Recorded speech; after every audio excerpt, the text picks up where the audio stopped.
Selamat pagi bosku, jumpa kembali bersama saya Cecilia dari Pilar Mas Investindo Sekuritas. Touch your heart, touch your profit. Bosku, jumlah pasien virus COVID-19 kemarin di Indonesia kembali menorehkan rekor, yaitu sebanyak 2.657 orang terkonfirmasi positif virus corona. Saat ini total keseluruhan pasien yang positif virus corona adalah sebanyak 70.736 orang sejak kasus pertama COVID-19 diumumkan. Penambahan cukup banyak berasal dari Provinsi Jawa Barat sebanyak 962 kasus, berikutnya ada Jawa Timur dengan 517 kasus baru, dan DKI Jakarta mencatat 284 kasus baru. Nah kan bosku, karena itu kita jangan mengendorkan protokol kesehatan yang ada saat ini. Karena bagaimanapun kita harus hidup berdampingan dengan virus ini selama vaksinnya belum ditemukan. Nah seperti biasa kita akan mulai saja nih market review kita hari ini Jumat 10 Juli 2020 dengan episode Sebuah Kedipan. Maka dari itu jangan kemana-mana ya bosku, tetap di channel Pilar Mas Investindo Sekuritas. Touch your heart, touch your profit. Pionir Sekuritas Channel di Indonesia.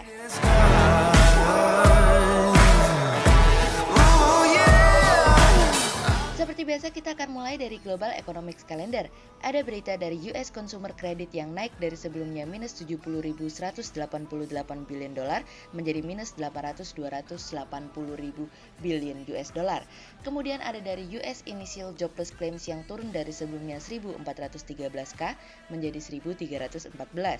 Kemudian ada dari US Continuing Claims yang turun dari sebelumnya 18.760k menjadi 18.062k. Kemudian kita beralih ke corporate news. Ada berita dari PT United Tractors Tbk atau UNTR yang optimistis pengembangan proyek pembangkit listrik tenaga uap atau PLTU Jawa 4 dapat rampung pada 2021 dari bisnis.com.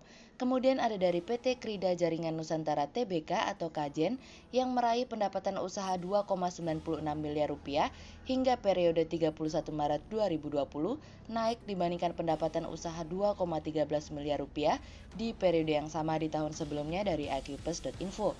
Kemudian ada dari PT Steadfast Marine Tbk atau KPAL yang mencatat rugi tahun berjalan yang dapat diatribusikan ke pemilik entitas induk sebesar 1,30 miliar rupiah hingga periode 31 Desember 2019 usai meraih laba 1,26 miliar rupiah di periode yang sama di tahun sebelumnya dari iqplus.info. Kemudian pada perdagangan hari Kamis tanggal 9 Juli 2020 IHSG ditutup melemah 23 poin atau 0,46% menjadi 5.052. Sektor infrastruktur, keuangan, dan industri dasar menjadi kontributor terbesar pada penurunan IHSG kemarin. Investor asing membukukan penjualan bersih sebesar 131,4 miliar rupiah. Kemudian kita akan masuk ke market review hari ini. Cerita hari ini akan kita mulai dari kedipan perdamaian. Dua menteri luar negeri Cina memberikan sebuah tanda atau kode perdamaian dalam sambutan terhadap publik terkait dengan hubungan antara Cina dan Amerika di tengah-tengah situasi dan kondisi yang penuh dengan ketegangan. Dewan Negara dan Menteri Luar Negeri Wang Yi mengatakan bahwa kebijakan antara Amerika dan Cina tidak berubah. Beberapa teman di Amerika mungkin menjadi curiga atau waspada dengan pertumbuhan Cina, namun Cina tidak pernah bermaksud menantang atau menggantikan Amerika. Yang Cina pedulikan adalah meningkatkan mata pencaharian masyarakat kami. Yi berbicara pada hari Kamis dalam sebuah video di acara think tank Cina dan Amerika. Sehari sebelumnya, Wakil Menteri Luar Negeri Li Yucheng juga mengatakan bahwa Cina tetap optimis dan siap untuk bekerja sama dengan Amerika. Li mengatakan bahwa dirinya memahami mengapa Amerika selalu berusaha untuk mengubah negara lain terkait dengan konteks bernegara. Yi menambahkan bahwa hubungan antara Cina dan Amerika sedang dihadapkan dengan tantangan paling berat sejak pembentukan hubungan diplomatik itu terjadi. Yi memberikan kritik bahwa kebijakan Amerika saat ini mengenai Cina sudah mencapai titik paranoid yang dimana setiap perkiraan dapat terjadi dengan sendirinya. Minggu ini Yi dan Le memberikan seruan untuk lebih banyak bekerja sama untuk memerangi virus corona daripada mempolitisasinya. Presidensi juga menggarisbawahi pada banyak kesempatan bahwa hubungan antara Amerika dan Cina memiliki 1000 alasan untuk bisa sukses dan tidak ada hal yang dapat merusaknya. Kami berharap bahwa ini menjadi sebuah tanda baik daripada setiap hari membahas hal yang negatif terkait hubungan asmara Amerika dan Cina, lebih baik membahas hal yang positif dari keduanya.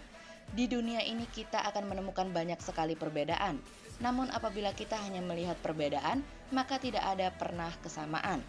Mari kita mencoba untuk melihat persamaan karena di sana ada kebersamaan yang dapat dijalankan untuk kebaikan bersama. Kemudian cerita selanjutnya datang dari masih mengkhawatirkan. Lagi-lagi peningkatan kasus yang terjadi di Amerika yang telah mencapai 60.000 dalam waktu sehari membuat para pelaku pasar dan investor semakin cemas. Texas, California, dan Florida terus memberikan laporan jumlah yang terinfeksi mengalami peningkatan. Hal inilah yang membuat pasar saham di Amerika mengalami penurunan karena memberikan efek khawatir akan pemulihan prospek perekonomian ke depannya. Dengan semakin meningkatnya jumlah korban tanpa diikuti dengan pengetatan pengendalian penyebaran virus corona, maka sewaktu-waktu pasar ketika kehilangan keyakinannya terhadap ekspektasi dan harapan, pasar akan cenderung lebih mudah untuk terkoreksi. Sejauh ini pasar masih terus mencermati perkembangan terkait hal tersebut, begitupun dengan jumlah masyarakat yang terkena virus corona di Indonesia mengalami rekor tertinggi. Hal ini yang kami lihat akan menjadi sentimen negatif bagi IHSG, namun akan menjadi berita positif untuk pasar obligasi. Ada potensi bahwa pelaku pasar dan investor akan memindahkan investasinya kepada produk investasi yang lebih aman. Obligasi salah satunya kalau memang masih dilirik oleh pasar. Secara angka, tingkat klaim tunjangan pengangguran di Amerika mengalami penurunan paling dalam kurun waktu sebulan. Tentu hal tersebut menjadi sesuatu yang baik karena dapat memberikan indikasi bahwa perekonomian masih terus berjalan meskipun peningkatan korban coronavirus bertambah. Sejauh ini kami melihat masih ada ruang untuk angka pengangguran untuk terus mengalami penurunan karena tunjangan pengangguran yang diberikan oleh Amerika akan berakhir pada bulan Juli mendatang. Tentu hal ini akan mendorong masyarakat untuk kembali bekerja sehingga hal tersebut akan mendorong geliat ekonomi ke depannya. Kemudian cerita selanjutnya datang dari Yuk Bangkit.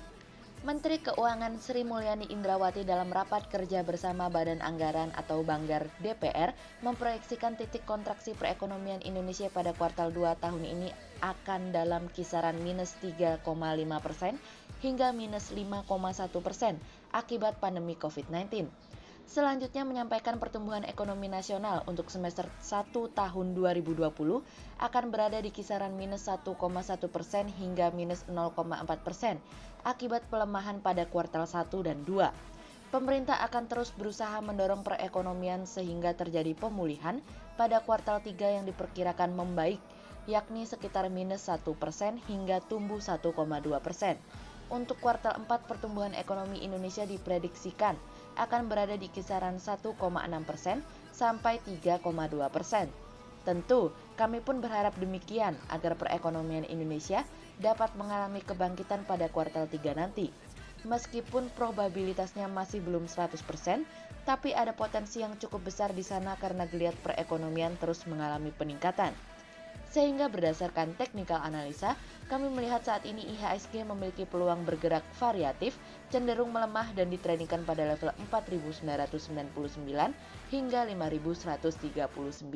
Berikut stock watch pilar emas hari ini. Yang pertama ada dari BRPT, kemudian yang kedua ada dari ACES, dan yang ketiga ada dari PTBA. Berikut kami akan menyampaikan dua saham pilihan pilar emas hari ini ya bosku. Yang pertama ada dari UNTR atau PT United Tractors Tbk yang secara teknikal analisa dalam tren pada jangka waktu short term berpotensi untuk bullish dengan target 18.600 dan tingkat probabilitas sebesar 89%, sementara dalam jangka waktu long term berpotensi untuk bullish dengan target 19.850 dan tingkat probabilitas sebesar 78%. Kemudian yang kedua ada dari Demas atau PT Pura Delta Lestari Tbk yang secara teknikal analisa dalam tren pada jangka waktu short term berpotensi untuk bullish dengan target 195 dan tingkat probabilitas sebesar 67%, sementara dalam jangka waktu long term berpotensi untuk bullish dengan target 210 dan tingkat probabilitas sebesar 50%. Berikut kami akan menampilkan 40 saham pilihan dari pilar.